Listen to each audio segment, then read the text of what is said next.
বিভিন্ন সীমান্ত এলাকায় ভারতীয় নাগরিকদের অবৈধভাবে পুশিং করার চেষ্টা লক্ষ্য করা যাচ্ছে।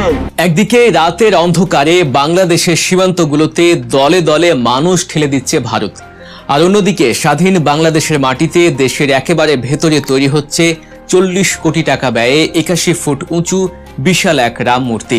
একদিকে বিএসএফ এর নগ্ন আগ্রাসন এবং অবৈধ পুশিনের চেষ্টা, অন্যদিকে দেশের ভেতরে এক অজানা উৎস থেকে আসা কোটি কোটি টাকায় হিন্দুত্বের এমন বিশাল প্রসার। এই দুটো ঘটনার পেছনে কি একই সুতোয় গাঁথা গভীর কোনো ষড়যন্ত্র লুকিয়ে আছে? ভারত কি একদিকে সীমান্তে চাপ সৃষ্টি করে অন্যদিকে দেশের ভেতরে সাম্প্রদায়িক দাঙ্গা লাগানোর কোনো সুদূর প্রসারী ব্লুপ্রিন্ট বাস্তবায়ন করতে চাইছে? কেনই বা জামায়াত অধ্যুষিত একটি এলাকায় এত বড় মূর্তির কাজ শুরু হলো? আর এর পেছনে অর্থের আসল যোগানদাতা কে? দর্শক, ভারত কিভাবে বাংলাদেশকে চতুর্দিক থেকে একটি ভয়ঙ্কর ফাঁদে ফেলার চেষ্টা করছে তার পুরো চিত্র আজ আপনাদের সামনে তুলে ধরব।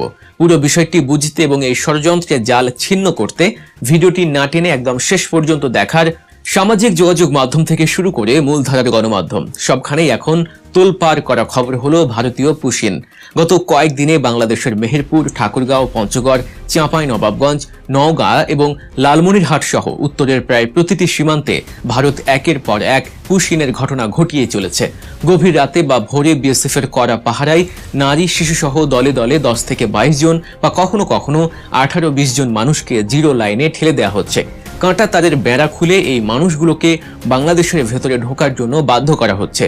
দাবি করা হচ্ছে এরা নাকি বাংলাদেশি নাগরিক, কিন্তু একটু ভালোভাবে খোঁজ নিলেই দেখা যাচ্ছে এদের মধ্যে বেশিরভাগই ভারতীয় ভূমিতে জন্ম নেয়া মানুষ, যাদের হয়তো কোনো বৈধ কাগজপত্র নেই বা যারা ভারতের এনআরসি আতঙ্কে ভুগছে। ভারত সরকার অত্যন্ত সুকৌশলে তাদের এই অবাঞ্ছিত নাগরিকদের বাংলাদেশের ঘাড়ে চাপিয়ে দেওয়ার এক ঘৃণ্য পদক্ষেপ নিয়েছে। কিন্তু এবার আর ছেড়ে কথা বলছে না বাংলাদেশ। বিজিবি এই পুশিন ঠেকাতে রুখে দাঁড়িয়েছে। কাদা পানিতে খোলা আকাশের নিচে নোম্যান্স ল্যান্ডে দিনের পর দিন আটকে আছে এসব মানুষ। বিজিবি মাইকিং করে স্পষ্ট জানিয়ে দিচ্ছে অবৈধ অনুপ্রবেশের কোনো সুযোগ নেই। আন্তর্জাতিক আইন অনুযায়ী কোনো দেশের নাগরিক যদি অবৈধভাবে অন্য দেশে থাকে তবে তাকে পুশিন করা যায় না, কিন্তু ভারত সেসব নিয়মে তোয়াক্কাই করছে না। বিজিবি অত্যন্ত সফলভাবে তাদের এই অপচেষ্টা মোকাবেলা করছে। হাস্যকর বিষয় হলো ভারতের কিছু উগ্রবাদী গোষ্ঠী এবং গোবরখোর ব্যক্তিরা ভুয়া ভিডিও বানিয়ে উল্টো প্রচার করছে বাংলাদেশ নাকি হিন্দুদের উপর অত্যাচার করে ভারতে পুশিন করছে, অথচ এটা দিনের আলোর মতো পরিষ্কার এবং তারাও খুব ভালো করে জানে যে এই পুশিনের মূল কারিগর হলো খোদ ভারতীয় সীমান্তরক্ষী বাহিনী বা বিএসএফ।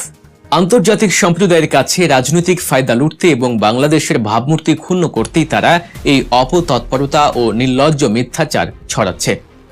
সীমানায় যখন ভারতের এই নগ্ন আগ্রাসন চলছে, ঠিক সেই মুহূর্তে দেশের ভেতরে গাইবান্ধায় ঘটছে আরেক অবিশ্বাস্য ও ভয়ঙ্কর ঘটনা।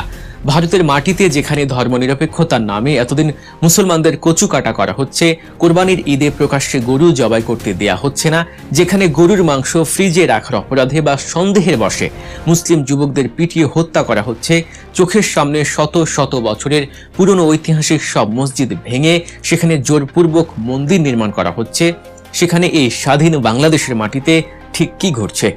গাইবান্ধার পলাশবাড়ী উপজেলার হোসেনপুর ইউনিয়নের মধ্য রামচন্দ্রপুর গ্রামে অবস্থিত শ্রী শ্রী রাধা গোবিন্দ ও কালী মন্দির প্রাঙ্গণে সম্পূর্ণ খোলা জায়গায় নির্মিত হচ্ছে শ্রী রামের বৃহদাকার মূর্তি, যার উচ্চতা প্রায় 81 ফুট। আর এই বিশাল রাম মূর্তি নির্মাণের জন্য ব্যয় ধরা হয়েছে প্রায় 40 কোটি টাকা। হ্যাঁ দর্শক, আপনি ঠিকই শুনছেন, 40 কোটি টাকা।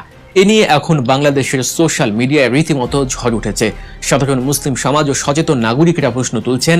অনেকেই বলছেন বাংলাদেশ একটি অসাম্প্রদায়িক দেশ, এখানে হিন্দু, মুসলিম, বৌদ্ধ, খ্রিস্টান সবাই স্বাধীনভাবে যার যার ধর্ম পালন করবে, এতে কারো কোনো বাধা নেই। বাংলাদেশ হিন্দুদের ধর্ম পালনে কখনোই বাধা দেয় না, কিন্তু প্রশ্ন হলো বাংলাদেশের মাটিতে এত বড় রামের মূর্তি কেন হবে? যেখানে ভারতে মুসলমানদের অস্তিত্ব টিকিয়ে রাখাই দায়, সেখানে 90% মুসলমানের দেশে, একটি স্বাধীন ইসলামিক ভাবধারার দেশে এই বিশাল রাম মূর্তির যৌক্তিকতা কি? ভারত যদি তাদের দেশের মুসলমানদের সামান্য সুযোগ সুবিধা বা নিরাপত্তা দিতে না পারে, তাহলে বাংলাদেশে কেন এই বিশাল আয়োজন?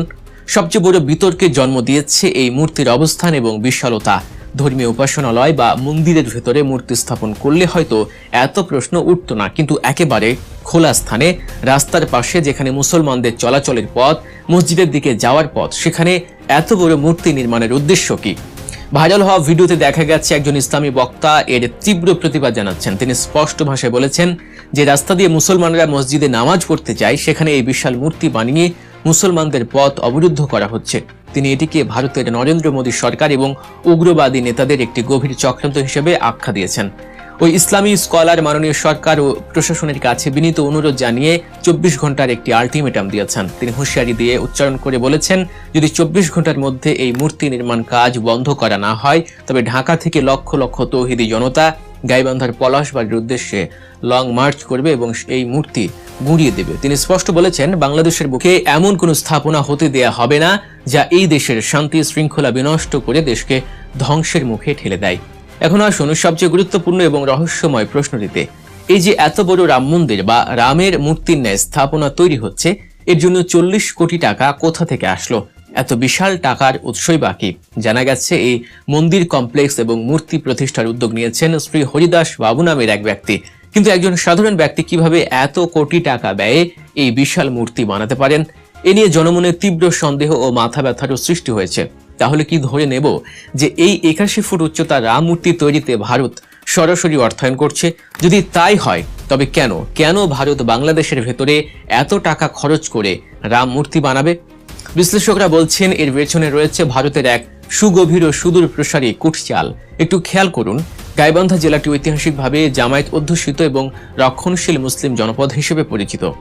এমন একটি জায়গায় এত বড় রাম মূর্তি নির্মাণ করা মানে হলো জ্বলন্ত আগুনে ঘি ঢালা। ভারত খুব ভালো করে জানে যে এই মূর্তি নির্মাণ শুরু হলে বাংলাদেশের ধর্মপ্রাণ মুসলমানরা চুপ করে বসে থাকবে না, তারা এর প্রতিবাদ করবেই। আর ঠিক এখানেই পাতা হয়েছে ভারতের সবচেয়ে বড় ফাঁদ। ভারত চাই বাংলাদেশের জনগণ এবং ইসলামী দলগুলো এই মূর্তি নির্মাণে বাধা দিক। যদি তৌহিদ জনতা উত্তেজিত হয়ে এই মূর্তি ভাঙচুর করে বা কোনো ধরনের বিশৃঙ্খলা সৃষ্টি হয়, তবে ভারত সাথে সাথে আন্তর্জাতিক মিডিয়ায় গলা ফাটানো শুরু করবে। তারা বিশ্বের কাছে প্রচার করবে যে দেখুন বাংলাদেশে হিন্দুরা কতটা অনিরাপদ, সেখানে হিন্দুদের মন্দির ভেঙে দেয়া হচ্ছে, রামের মূর্তি ভেঙে দেয়া হচ্ছে। বাংলাদেশকে একটি উগ্র ধর্মান্ধ রাষ্ট্র হিসেবে বিশ্বের কাছে প্রমাণ করার জন্য, বাংলাদেশকে আন্তর্জাতিকভাবে একঘরে করার জন্য এবং বাংলাদেশের রাজনীতিতে নির্লজ্জভাবে নাক গলানোর একটা মোক্ষম হাতিয়ার হিসেবে তারা এই ইস্যুটিকে ব্যবহার করবে। ভারত সবসময় বাংলাদেশকে অস্থিতিশীল দেখতে চায়।